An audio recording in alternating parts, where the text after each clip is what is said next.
यदि तन के बिना स्मरण बनता तो मनुष्य जन्म के पहले ही स्मरण बन जाता। बिना मनुष्य देह के स्मरण नहीं बनता, इसलिए देह नहीं छोड़ना। देह रहते थोड़ी देर के लिए देह की तरफ से ध्यान हटाना है, थोड़ी देर के लिए, और थोड़ी देर के लिए मन के संकल्पों का त्याग करना है, थोड़ी देर के लिए, और त्याग करके उसी गैप में, उसी मन की निसंकल्पावस्था में उसे खोजना है कि मैं कौन हूं, और मैं का पता लगते फिर अंत में देखना ये जो मैं है वो केवल देह में नहीं रहती, इस मैं में संपूर्ण दुनिया रहती है। जिसमें दुनिया रहती है, जो सारी दुनिया में रहता है, मैं कोई देह नहीं हूं, मैं कोई इस देह में रहने वाला मन नहीं हूं, इस देह में होने वाले मैं का स्फुरन नहीं हूं। हाँ, ये मैं का स्फुरन उसी एक से होता है, उसी से औरों का स्फुरन होता है। एक ही चैतन्य से सभी जीव क्या है, बारी बीच इन गाँव ही वेदा।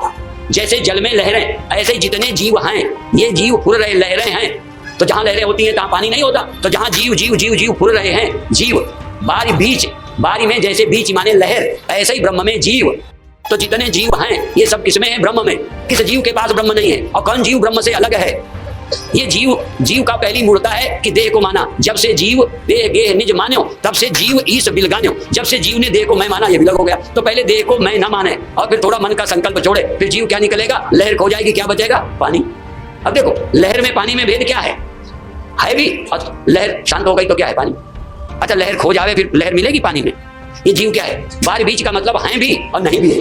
ये लगते हैं अनेक, पर जब तक देह के साथ जुड़े हैं ये बार बार होते रहते हैं। एक बार पता चल जाए देह का अभिमान छूटे तो जीवो ब्रह्म ही बना पड़ा। जीव ब्रह्म ही है और कुछ नहीं है।